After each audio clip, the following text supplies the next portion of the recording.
안녕하세요. 울주 마음건강TV 시청자 여러분, 춘해보건대학교 언어치료과 김영은입니다. 이번 시간에는 언어 재활이 필요한 대상자분들이 어떤 분들인지 함께 알아보도록 하겠습니다. 우선 언어 재활 대상자분들은 대부분 의사소통 장애, 그러니까 의사소통에 어려움을 겪으신 분들이 많으신데 그 중에 우리가 주로 다루는 영역들은 언어 발달 장애, 그리고 이제 목소리에 이제 이상이 있는 음성 장애, 그리고 발음에 문제가 있는 이제 말소리 장애, 그리고 이렇게 말더듬이나 속화로 인해서 의사소통에 어려움들이 있는 유창성 장애, 그리고 뇌신경 손상이나 치매로 인해서 언어의 기능이 이전보다 저하되신 분들이 주로 신경언어 장애로 분류가 되는데요. 이렇게 5개 영역을 주로 언어치료 대상자로 보고 있습니다. 어린 아이들이라면 또래와 좀 비교했을 때 표현 언어, 표현하는 단어 수가 제한돼 있거나, 그리고 문장으로 표현을 잘 하지 못하거나 하는 것들이 주요 지표가 될 수 있을 것 같고요.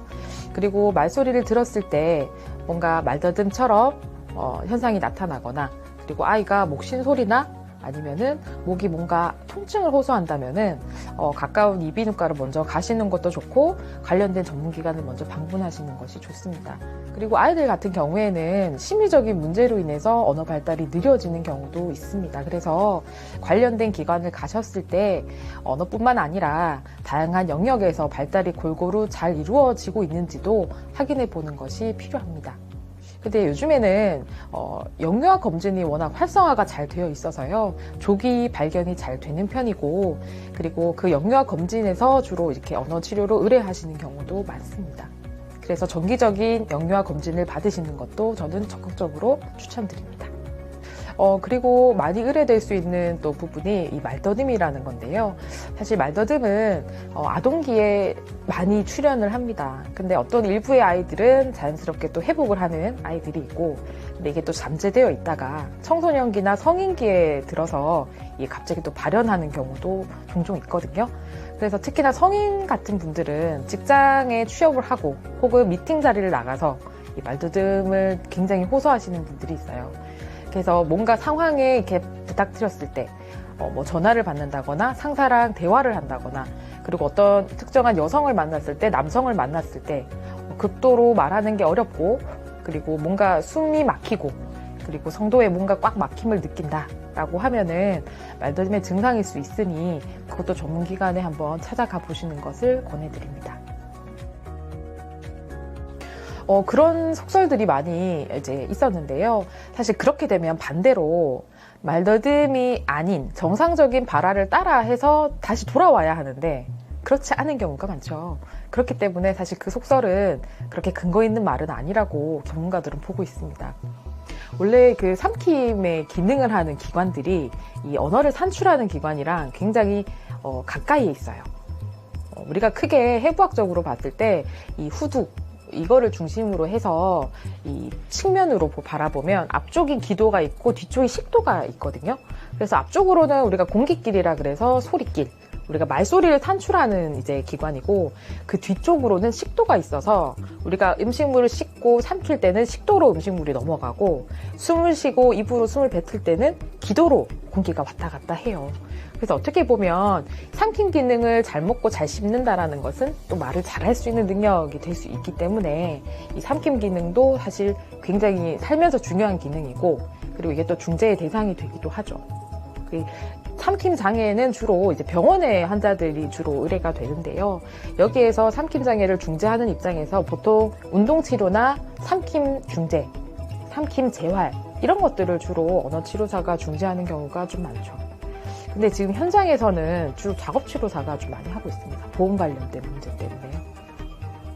언어치료사라고 하면 이렇게 주로 언어, 그냥 뭐 단어, 이렇게 무슨 학습 이런 용어들을 주로 떠올리시는데, 실제로 언어재활사는 소통을 도와주는 분들이세요.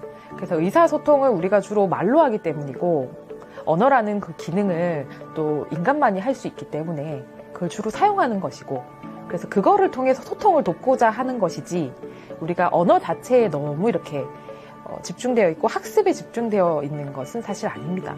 물론 그게 소통의 도구이기 때문에 중요한 거는 맞는 거고, 그래서 언어를 돕고 있는 거지, 우리가 언어 자체에 대해서 그리고 학습에 대해서 이렇게 쓰기나 읽기에 대해서 너무 집착하고 있기보다는 그게 하나의 소통의 도구이기 때문에 언어 재활사들이 그것을 통해서 많이 치료를 유도하려고 합니다.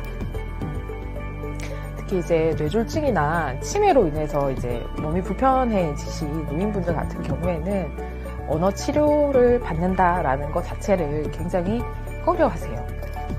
이유는 내가 언어를 모르는 것도 아니고 그리고 말을 아예 못하는 것도 아닌데 대신에 이제 신체적으로 두드러진 증상의 완화는 굉장히 기대하세요. 그래서 물리치료나 작업치료를 더 많이 또 선호하시죠. 그런데 이제 현대화가 굉장히 고도화될수록 사실 지능적인 것, 인지적인 것, 언어적인 것에 대한 중재가 굉장히 필요한 또 시기거든요. 세상이 더 그렇게 고도화로 변할수록 더욱더 중요한 것은 이 언어와 인지와 기반된 것들인데 거기에 대해서 좀 간과하고 계신 것들은 없는지 이런 것들이 좀 아쉬운 부분이긴 해요.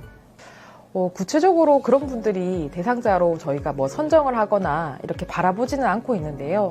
저는 개인적으로 이제 그런 친구들이 뭔가 언어에 문제가 있어서 그렇게 표현 방식이 문자로 이렇게 사이버상으로 한다라고 보기보다는 이 실제 세상에 있어서 대면하는 소통에 대한 욕구를 이렇게 실제 세상에서 하지 않고 대신 사이버로 하고 있다라는 생각이 좀 들어요. 그래서 언어에 문제가 있거나 어떤 소통에 문제가 있어서 이 세대들이 그렇게 하고 있는 것 같지는 않습니다.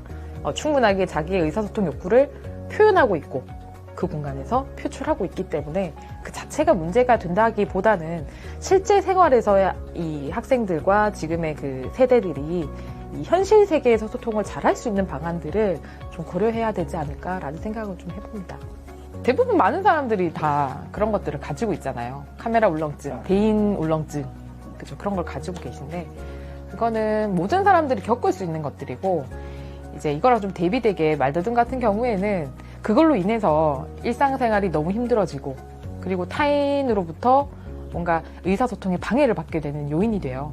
그래서 이제 말더듬 같은 경우에는 좀 적극적으로 치료를 받아야 되는 것들이고 어떤 상황에 있어서 뭔가 말이 조금 어눌해지거나 그리고 카메라 앞에서 뭔가 어색해지는 것들은 사실 그런 류는 아니잖아요. 그죠? 그래서 사실 일반적인 치료 대상에 속하지는 않습니다. 사회가 선진화될수록 언어치료사의 수요는 계속 꾸준하게 증가할 겁니다. 혹시 언어재활사에 대해서 궁금한 학생들이 있으면 아래 연락처로 꼭 문의해 주시길 부탁드립니다. 이번 영상에서는 언어치료가 필요하신 분들이 어떤 분들이 있는지 함께 알아봤고요. 그리고 언어치료에 대해서 흔히 오해하고 계신 것들에 대해서 함께 이야기 나눠봤습니다. 여러분 시청해 주셔서 감사합니다. 마음이 아플 땐 왜 참기만 해요. 고민하지 말고 상담 받으시죠. 정신건강 책임져줄 우리 쉼터 울주군 정신건강복지센터.